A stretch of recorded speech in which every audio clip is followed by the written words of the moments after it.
Hello, it's Alex here. If you haven't seen the first two parts of the story, you should go and check it now. In short, miraculously, I found myself a boyfriend named Edward. He was everything I'd hoped for. Except that he's a robot. Then one day, he suddenly disappeared. I tried to find him everywhere, but instead, I found Nathan, who looked exactly like Edward, but he was human. I wanted to know how this could happen, so I started dating Nathan to figure it out, but still no clues. Then I was shocked to see Edward had returned to Mrs. Gabriel's basement, where I first found him. Just then, I heard footsteps coming in and I had to hide myself. And the person who walked in was Nathan, wearing a lab coat. Next to him was another guy who looked just like Gabriel's grandson, so he must be James. But what did Nathan get to do with James and his basement lab? The actuator is completely fried. We need to upgrade the waterproof feature then. He's still fixable, sir. We just need to enhance his resistance to environmental factors. I have a special coating that might help. Good. No wonder you're its creator. Hold on. Nathan created Edward for James' company? He knew about Edward this whole time and lied to me? But why?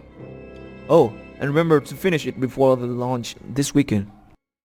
About that. I'm not sure this is the right time to unveil the robot. Why? What if people use it for the wrong purpose? Imagine a world where a robot replica would replace a human in an important situation, like their own wedding or a proposal dinner. The other person would get hurt once they find out their loved one or spouse is just an emotionless machine, wouldn't they? You're talking about that dude, Alex, right? Don't you dare tell me you have feelings for him now. You're the one who created that robot, and you're the one who wants the whole world to see it too. Why change your mind just because of a test subject? He's not a test subject. Nice try, but don't forget you're the one who programmed that robot to fall for the person who activates it, and even put a micro camera in its eyes to gather sample footage. Didn't you have fun replaying them over and over again? Those words left me speechless.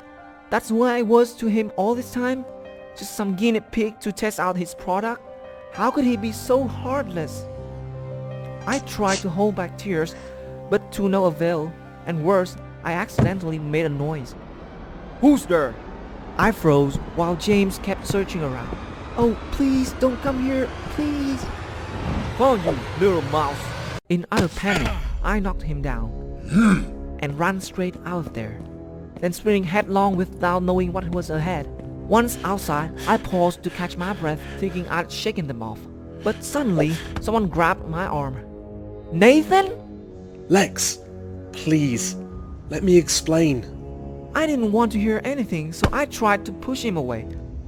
Nathan grabbed my shoulder and tried to calm me down, but I only fueled my anger. You've been using me all this time. Why? I liked you, Nathan. I really did. But it turns out I was just a freaking object for your stupid experiment. No, I never intended to use you, Alex. That day, you snuck into the lab and accidentally activated the robot, causing it to fall for you. James thought it was a great opportunity to observe how the robot interacts with humans, so I went along. So, you're saying I brought it all upon myself? No, I've told you everything. I even asked about Edward again and again, and you still weren't decent enough to tell me the truth. Now you're planning to blame it on me? So, nothing between us was real, right? Do you have any feelings for me at all? Alex, My heart pounded, waiting for his answer. Just then, Nathan, do you see him? No. He's not heading this way. Alright, let me check this direction then. Go! Let me handle this. I immediately ran off. But as I reached home, I realized that was my only chance to confront them for treating me like an experiment. But instead, I ran away like a coward. Stupid Alex! Anyway, now that everything's out in the open, I don't have any further questions. It's true they lied to me, but those feelings came from my own heart. I can't blame anyone but myself for being typical, gullible Alex. Days passed. I still couldn't shake off that feeling. I didn't care about eating anymore. Even thinking felt like a stab to my heart. I couldn't understand why Nathan could be so ruthless towards me. Then I got a message from Gabriel. She was worried as I skipped dinner at her place that night and hadn't shown up for days. Oh, sweet Gabriel. She was even asking if anything was bothering me. She was always been good to me, even when others abandoned me, from a robot to a real person. My parents aren't any better. They've never been there for me either. Gosh, if only I could tell Mrs. Gabriel everything without troubling her. I sobbed myself to sleep. But the next day, a call from Gabriel woke me up. I felt bad for ignoring her messages, so I ended up answering. Alex, come to my house. There's something very important I need to tell you. I asked Gabriel what was it about, but she refused to say over the phone, so I had to go there. For the first time in days, I finally showered and left my house. On arriving, I saw a car parked outside. Being asked, she said it was James' car. That boy. He's locked himself in his room for days now. I was worried about him and wanted to know what was going on. But only when I asked about the robot did he open his mouth and tell me all the truth about his project. It's me listening, Gabriel. I was shocked to hear, and I bet you were too, right? James told me you heard their whole conversation. I scolded James for what he'd done to you, and I apologize on his behalf. He is not a bad boy, but he's too passionate about his experiments and overlooks the hurt it may cause to others. Now he's learned a lifelong lesson, especially since the project was cancelled because that intern Nathan has disappeared with the robot. What? Did Nathan do that? But why? I thought he was just using me. Was there something I didn't know? I immediately called him to figure it out, but no one answered. Is there something wrong, darling? I told Gabriel that everything was fine and asked if I could talk to James. She agreed and led me to his room. When James opened the door and saw me, he immediately slammed it shut. Gabriel then asked James to come out right away or he'd be in big trouble.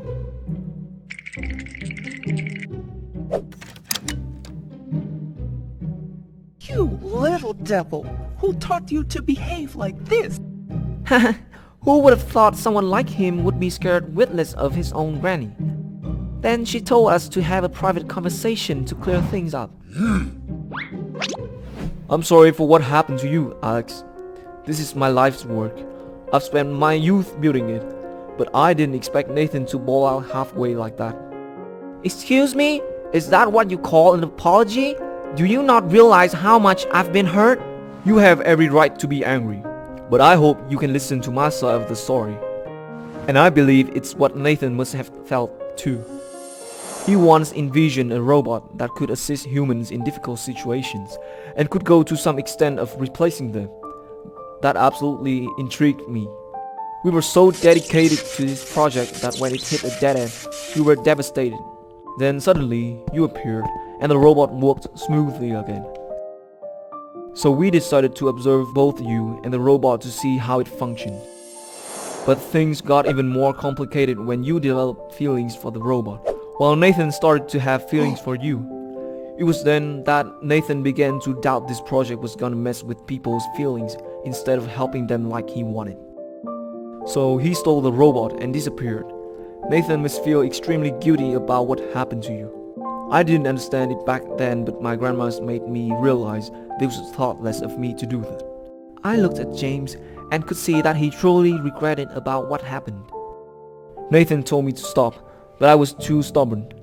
I said we had to continue, and if he wanted to stop me, it'd mean he broke the contract and had to pay compensation. So when he heard your wish to turn the robot into a real person, he appeared to make it up for you. Nathan really did that for me? Yes, it was totally messed up, but it somehow moved me. Then James told me how Nathan had not only left with the robot, but he'd also paid the compensation. I was really upset about losing the robot, but it might be a life lesson then. Anyways, maybe you can feel it too. It's obvious that Nathan's feelings for you are real. It was such a relief to have answers for everything, but the sadness was certainly there too. And now, even though I was still mad at Nathan, I wanted to see him again. If only he would zap into my room like Edward did in Twilight, I would definitely swoon. But it's time for me to stop daydreaming and move on though. Oh, but can I keep this one thing? Everyone has the right to dream, true? This love story might not have a happy ending like the romantic stories or movies I've seen, but above all, it gave me a new experience. Love is not perfect, but it helps me realize what is important in life. Yeah, I'm still alone, but so what? I don't need a boyfriend to be happy, and I'm no longer obsessed with finding my dream guy. I started focusing on myself and exploring new interests and making new friends. I also told my parents about how lonely I felt and how I missed having them around. They apologized for neglecting me for so long, and indeed, traveling is part of their life, but now when they're home, they always spend as much time with me as possible. And when they're away, they call and text often to check on me. Oh, and I don't work for Mrs. Gabriel anymore, but we're still friends and meet every day. Because now I'm James' advisor. Surprising, right? Actually, beneath that tough exterior lies a not-so-bad personality. I'm helping him develop a new robot project, as you know. I happen to be an experienced robot expert. And under my supervision, the project would definitely not go wrong and mess with anyone's emotions anymore. As for Nathan, I still haven't talked to him or heard any news about him. I still miss him a lot and often come here to our secret place. It's so peaceful and I just let happy memories surround me. Suddenly, I open my eyes and before me is Nathan? What? Am I dreaming? No, you're not. I couldn't believe in my eyes, so I froze to the spot for a while. But then my body unconsciously rushed to hug him. I'm sorry, but where have you been all this time? I always hoped one day I'd meet you here. And I'm sorry for dragging you into our project without your consent. I know this is unforgivable, but watching you, I found myself falling in love with you. And I want to turn your dreams into reality. I want to turn Edward into a real person. For you. You should have been honest with me. I know. I messed things up. But believe it or not, that robot was created for a good purpose. I've always been alone. And I don't want anyone else to feel that way, like me. But I won't develop any more robots, because I realize that people need to find the courage to face their own emotions. No matter how advanced robots are, they're missing something. A heart.